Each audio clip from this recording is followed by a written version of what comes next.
Good morning. Another fine day in Florida. Sorry about the sun across my eyes, but I don't care. I don't even know why I'm making these videos. They're not going to be watched. This video is going to explain why they're not going to be watched. Okay. Why they're not going to be watched? Well, good morning. Hope you're doing well.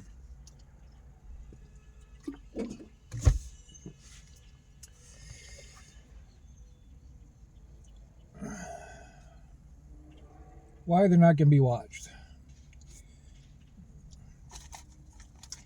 You have to put a little understanding into what this existence is, how it's controlled. And there's a lot to it. Try to break it down to its bare bones.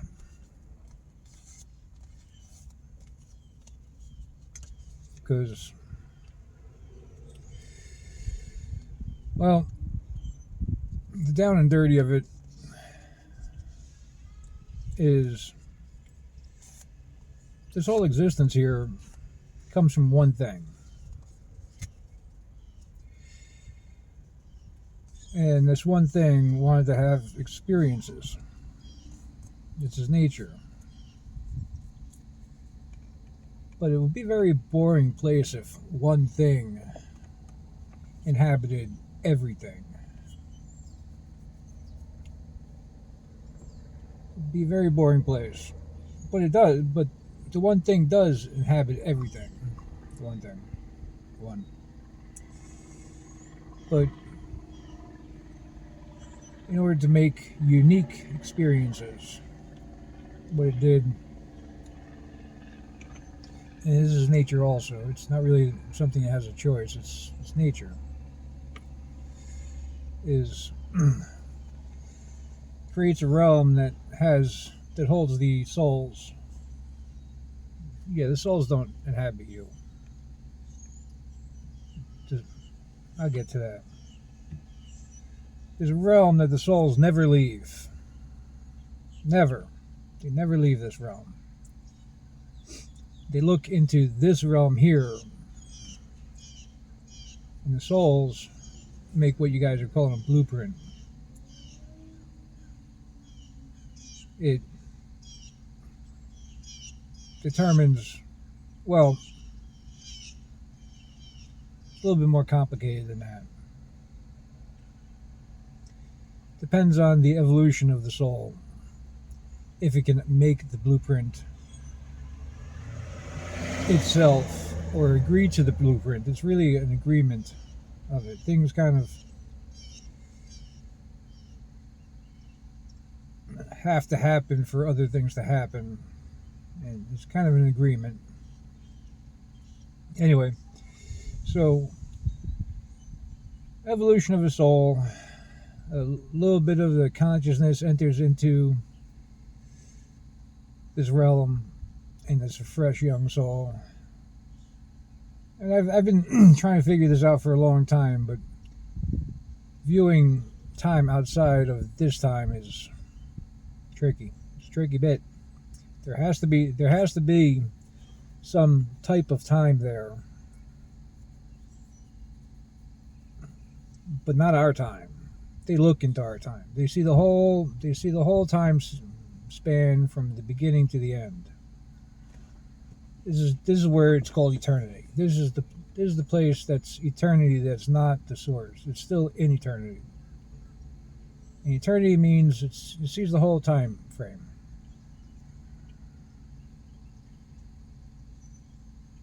It's outside of this time. It has its own type of time. It's really weird. I don't even think I can have words for it. Nobody ever has. By the way, there's a lot of things, there's no words in any language that can directly say, point to this or that or the other thing. Well, it's not, it described this or that or the other thing. It's always that if I describe this bit, it doesn't describe that bit.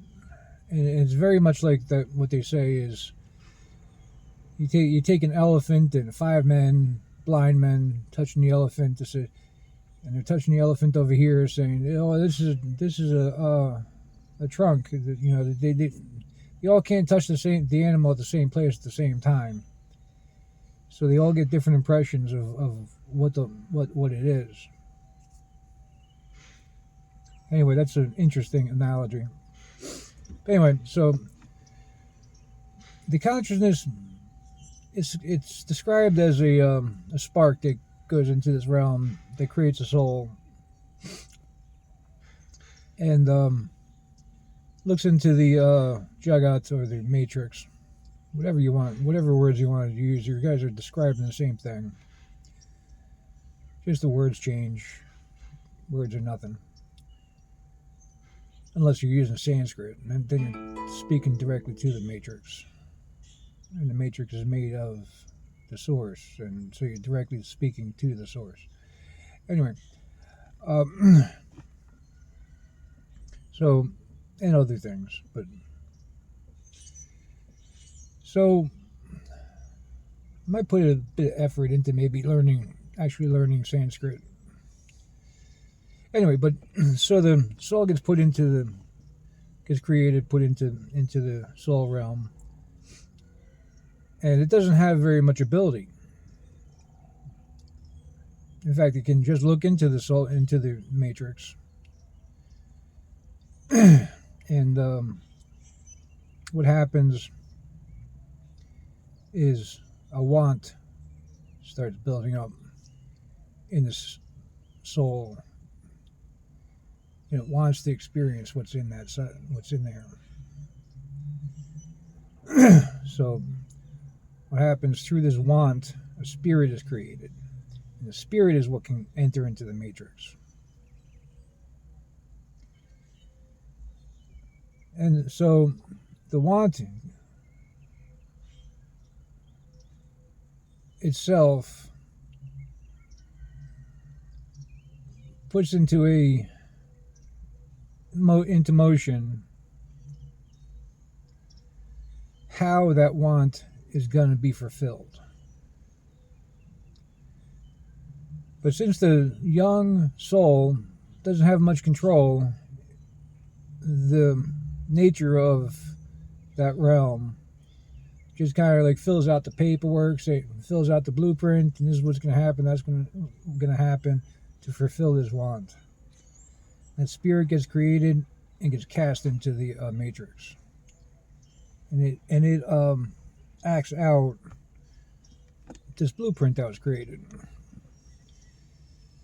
But usually this soul gets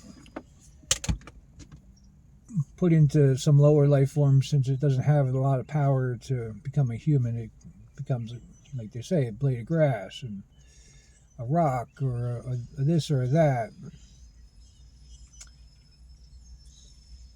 And then it spends its time in the matrix. Once the want is fulfilled, spirit goes back into the other realm and gets judged. How'd you do? Oh, you did it? Oh, it judges the karma that was that want, that very want, as I said. That's the first karma. These are the words that they're more precise than anything else. The want that the soul created to create the spirit is called a karma. It's the first karma of that soul. Now, so the soul is in the that realm, and is looking back into the matrix and saying, "Oh, I got some more power. Yeah, that life brought me more of the consciousness, more power, so I can become a higher being. And wouldn't it be nice to be an amoeba for a while? Because I kind of want to get to the better experiences." So the spirit becomes an amoeba, goes through his life and dies, and goes back to the soul, and then gets judged again. There's not too much to judge about this. At this level, Then it goes, up the chain, into a dog, into a cow, and they even say that if there's a loophole that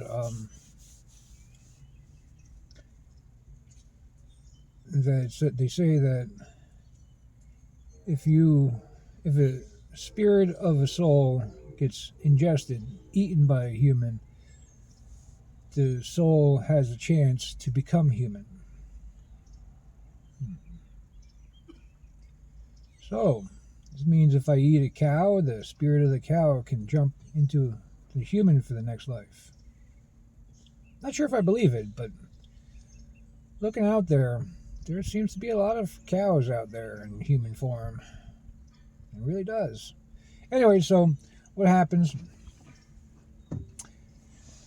What happens is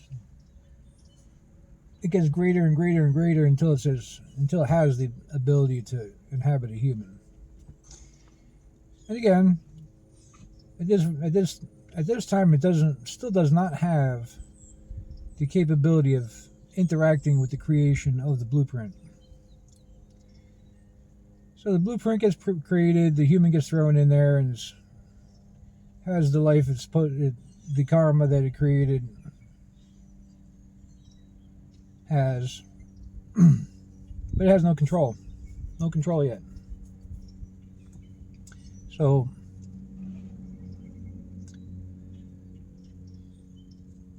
has a few human lives, and then the soul starts to become more and more aware that the very want that created these experiences has now become a trap. Because it becomes a trap because,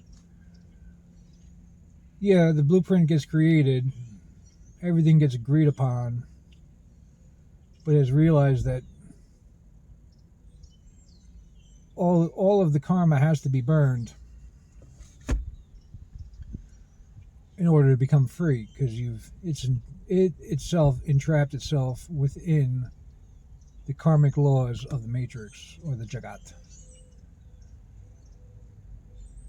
So it starts to realize, oh, I trapped myself, and I have no choice but to burn the karma through the series of the spirit coming back and saying, oh man, I created this karma, and the soul's like, oh, now I gotta burn that karma, now I gotta go do some stuff that I didn't really want to do to burn that karma, or act out that karma, and it gets trapped in the cycle of the spirit bringing back karma it doesn't want to deal with. So now it starts realizing, all right, I gotta do something. I want to go in there and I want to have freedom. So this is when it starts to gain the ability to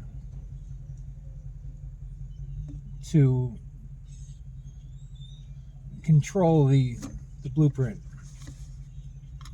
Now and it has to go into the matrix, because it needs the matrix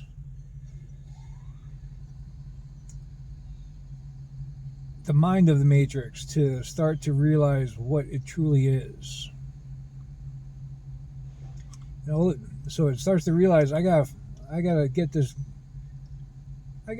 guy in that I'm creating in the matrix to start realizing who he is. So I gotta start pushing the karma towards that. Okay. So a couple of lifetimes of trying to get his spirit avatar, this is the avatar, to start realizing what it is. And then what happens?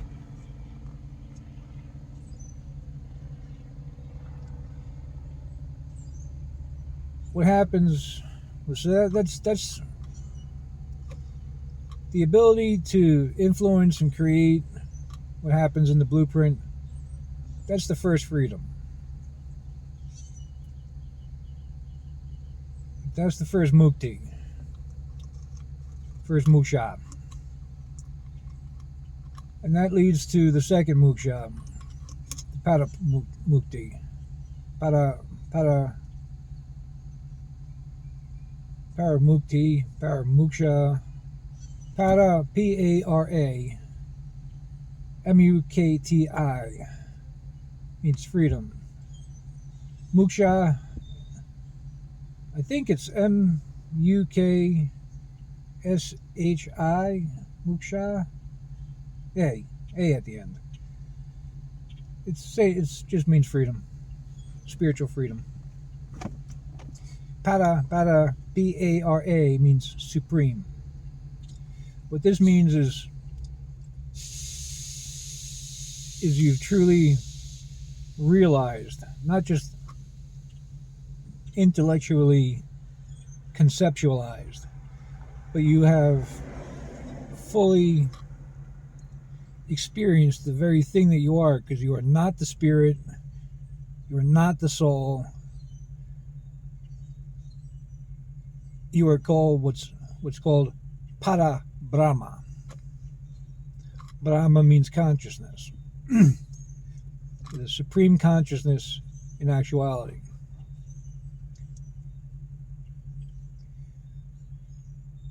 Yes, it's pretty in depth, actually. It's pretty in depth. You get it. First you'll intellectualize it, and then you work to realize it. There's nothing. I've studied it. Before I became free, I studied it for, let's see, that was 2010. No, that was 2015. Was it? Seems like it. It seems like it. 2014 or 15. It's always now to me. I don't keep track of time. Time is nothing to me. Never has been. So I can tell you approximately. I remember doing it. I think I moved to this area in 2016, and it was about a year and a half before that. So it was probably 2014. Probably late 2014. But anyway,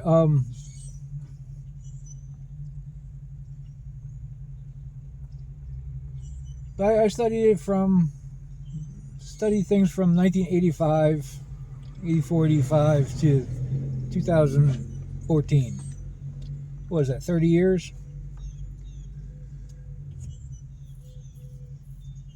So 30 years of being guided by the Holy Spirit. Well, not the whole time, but here, read this, read that, and whispering in the ears of what that really means. So 30 years, I knew this was the end goal. And I knew that I wasn't the brain, I wasn't the mind, and I wasn't the ego. But you're subject to these things. Now, there's definitely a difference between intellectualizing and actually experiencing. I can tell you till I'm blue in the face, but unless you're ready, and that's why these videos are not going to be seen, the soul has to be actively looking to be completely free. Because the nature of the matrix is to hide the freedom. So unless the soul is actually ready for it, the information I'm telling you either will not register with you or it will not be found at all.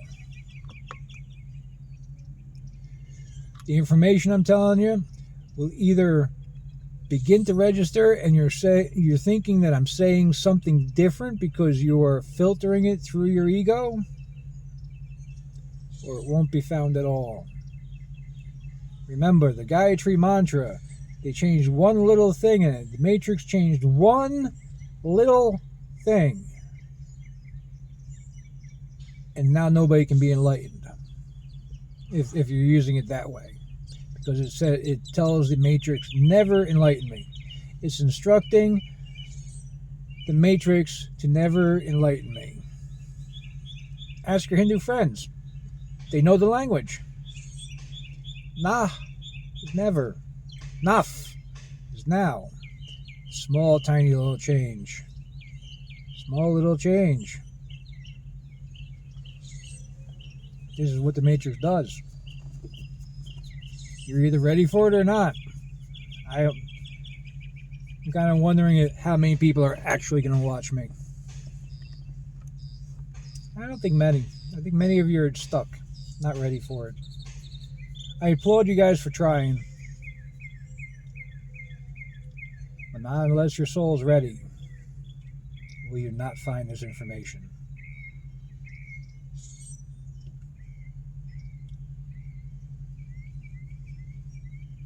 One little change.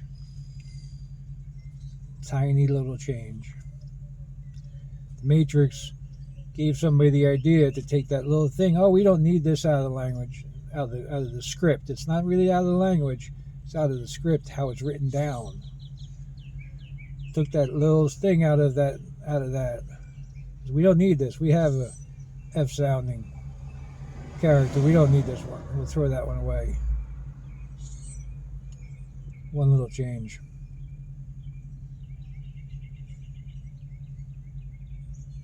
Shame on you gurus.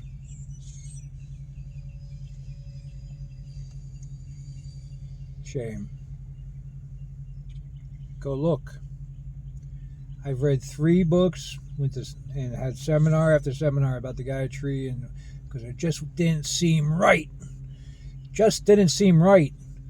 What you're telling me just doesn't seem right. All this other stuff seems right, but something's off. I knew it. Knew something was off. And Dayananda reminded me. Hey, that's not an H sound. That's an F sound. My family here, we're the guardians of this mantra and this language. That's an F. That's a F sound. And Sanskrit works with the vibration of the universe, which is created by the Parabrahma. And there's another Brahma in there too, but not really sure exactly what they're talking about. Anyway, sub-controllers. Anyway, so it only takes one little change to make things very obscure, especially when you're dealing with an ego. Yeah, that's why you need to get control of the brain.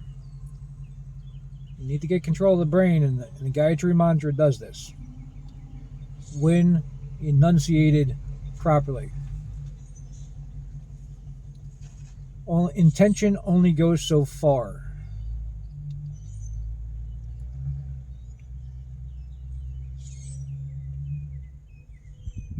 Be well, be happy. To the next video, which might be shortly, because I got some other things to say, but a lot of things to say actually. But nobody's going to watch it. Oh, guys, got a sense of humor. Maybe if one of you that takes my advice, it might be worth it.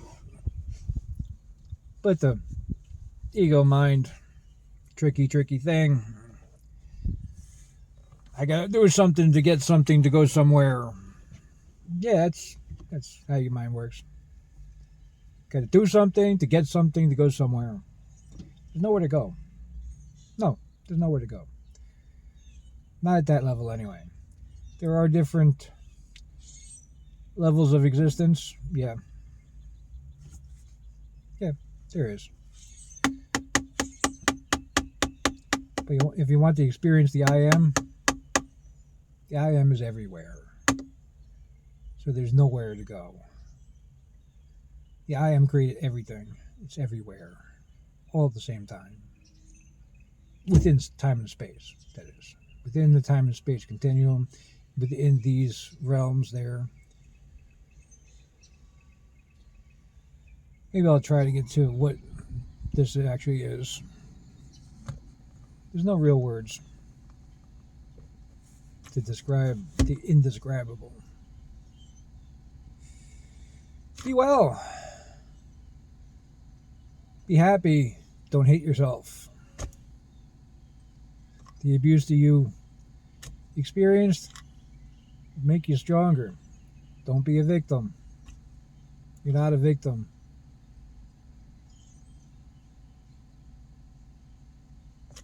Bye-bye.